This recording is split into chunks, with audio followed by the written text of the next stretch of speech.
Hi everybody, I'm Brittany Lewis with Forbes Breaking News. Joining me now is a man who needs no introduction, Steve Forbes. Steve, thank you so much for coming on in. Good to be with you, Brittany. Thank you. Of course, we saw a historic first night of the RNC, and this came less than 48 hours after President Trump survived an assassination attempt against him. So what are your thoughts of the first day of the convention? Well, first, to me, it was a stark contrast to a previous convention in 2012 when Mitt Romney was nominated for president. That convention was dominated by appearances by entrepreneurs. Now, many of them were very inspiring and the like. But what Romney forgot is, yes, some entrepreneurs, yes, but people see these people as bosses, and most people aren't bosses. By contrast, this convention had plenty of everyday people, typical Americans from all kinds of backgrounds.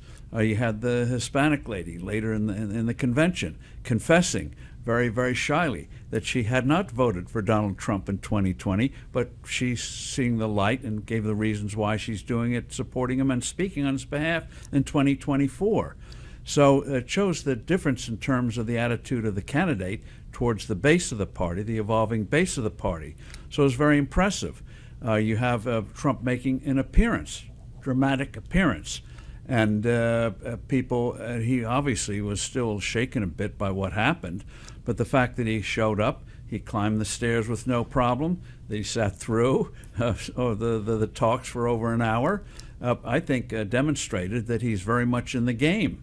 And he didn't have to say anything. That'll come Thursday night.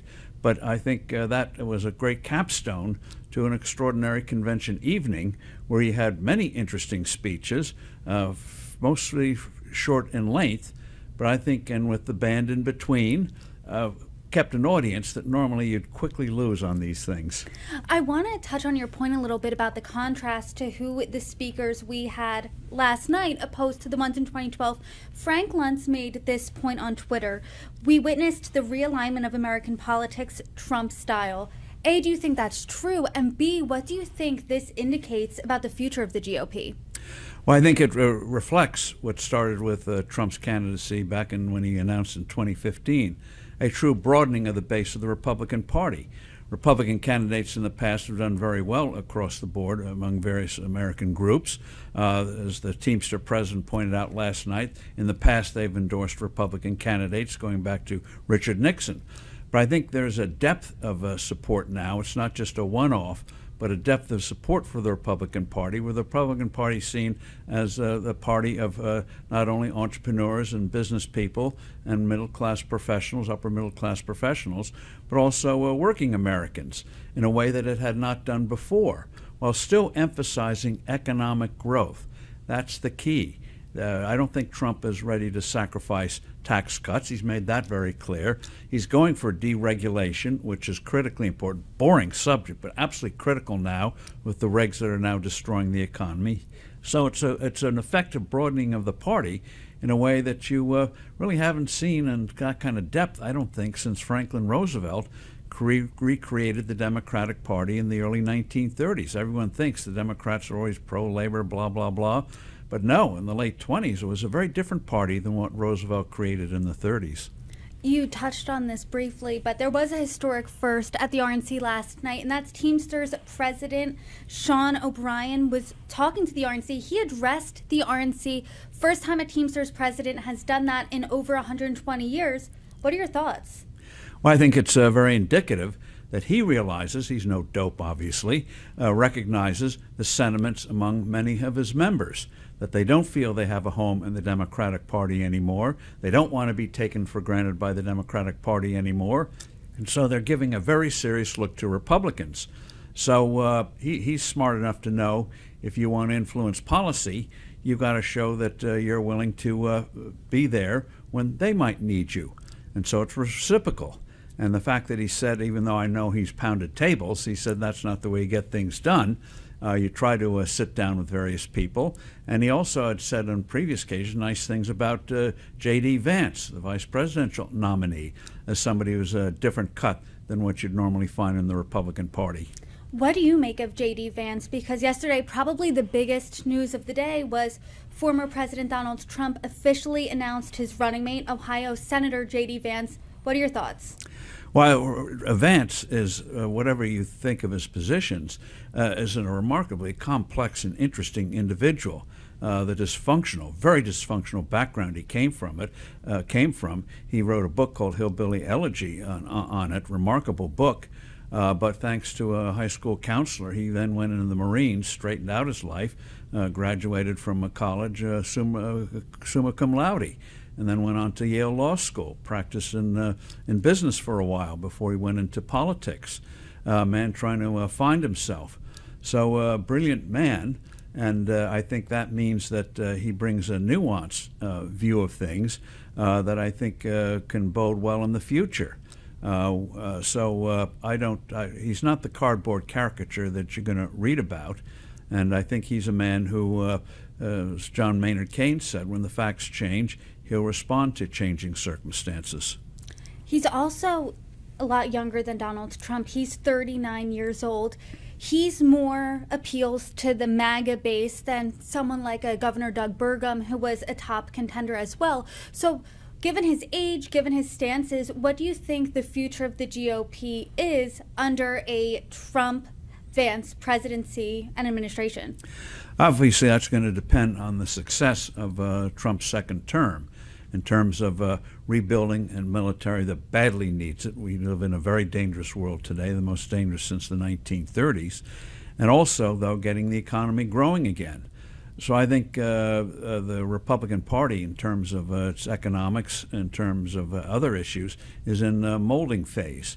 And so that's going to depend on how that goes. As for his age, he is the youngest vice presidential candidate, I think, since Richard Nixon back in 1952 when he was chosen by Eisenhower.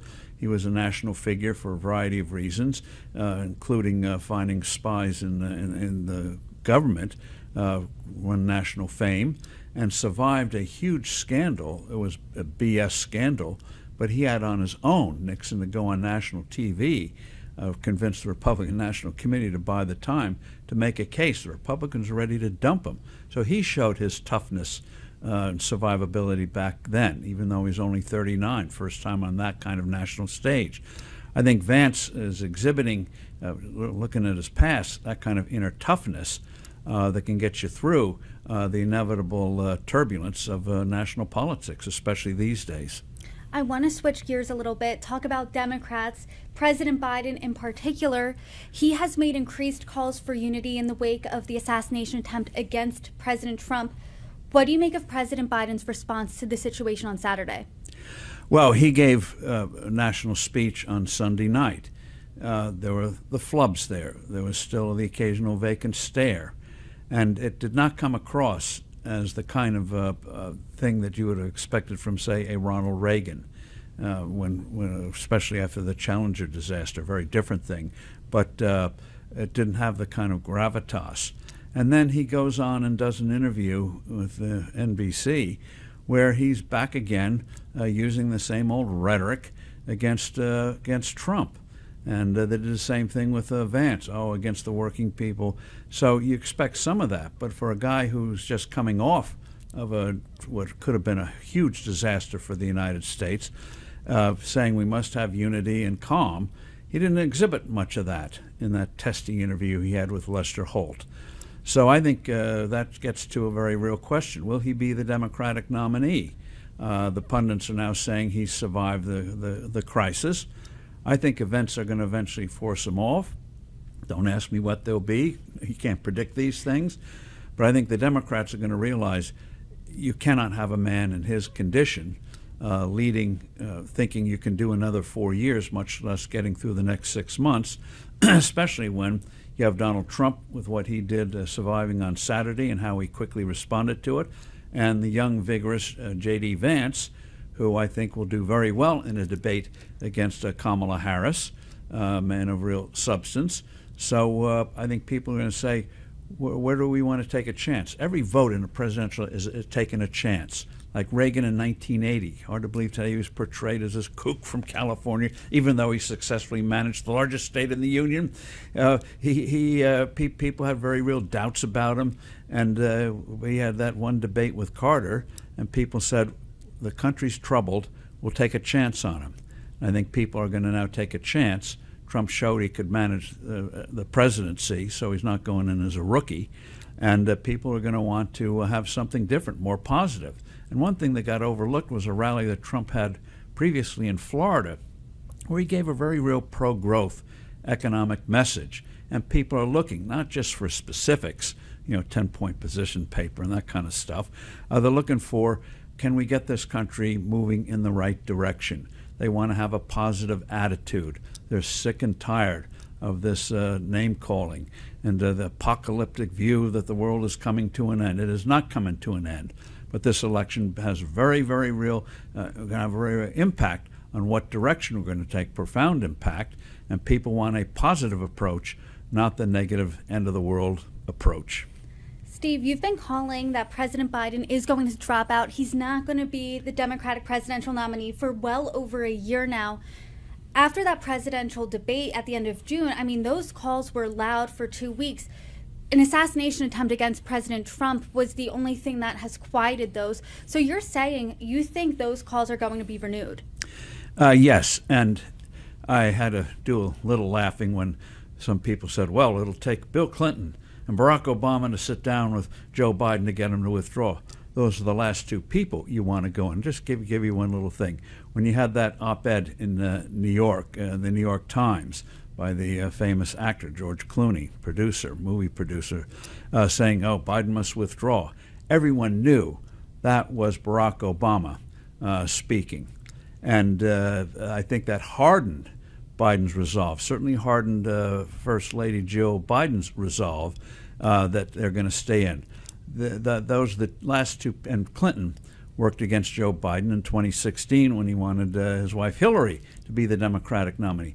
Bidens haven't forgotten those slights and those behind-the-scenes clashes, and so those are the last two you would send in. But I think circumstance, not pleadings, are going to force a change. Steve, before I let you go, we are now sitting in day 2 of the RNC. Former President Donald Trump is expected to speak on Thursday. He told a reporter he ripped up his speech that was largely critical of Joe Biden. He's going to be speaking on a message more of unity. What are you looking for between now and the end of the RNC? I think what we saw last night was a positive outlook from all parts of the nation. And on Thursday night, I think the tone is probably going to matter more than the words themselves. And what the unity shouldn't mean we don't have debate, but what people want is a substantive, vigorous debate about the direction of this country on a whole slew of issues, from national security to the economy, regulation, and the things that concern people. What direction are we going to take? Character of the American nation. That's what they want a substantive discussion of. And so they want it done in a civil tone. And so if Trump can lead the way on that, then the Democrats saying, oh, this is the end of democracy, we've got Hitler coming in and all that kind of stuff, they're not going to be able to play the scare card. They're going to have to respond with substance. And what's amazing, and I'll sound partisan, but so what, in terms of things like the electronic vehicle, EVs, that getting rid of the internal combustion engine has never been debated in the public square. It's been done by diktat, by regulatory decree. And if you're going to make a fundamental change in transportation like that, that should be done with the consent, with the knowledge and consent of the governed. And that's what the Democrats have skirted, trying to do things through regulations, in the old days through court decisions, instead of appealing to the governed. And so I think that's going to put them in an awkward position, especially now that the Republicans have, I think, effectively taken the abortion issue off the table by not putting it in the platform. Even J.D. Vance, who's very pro-life, said, as an interim, you accept 15 weeks. You got to bring people along, win people over. You can't do it by diktat. And so I think the Democrats are going to have to go for substance. And I think a lot of the substance people are going to say, that's not the direction we want to go. Steve Forbes, I certainly appreciate your insights always. I know our viewers do as well. Thank you so much for coming on in. Good to be with you. Thank you very much for your time, Brittany.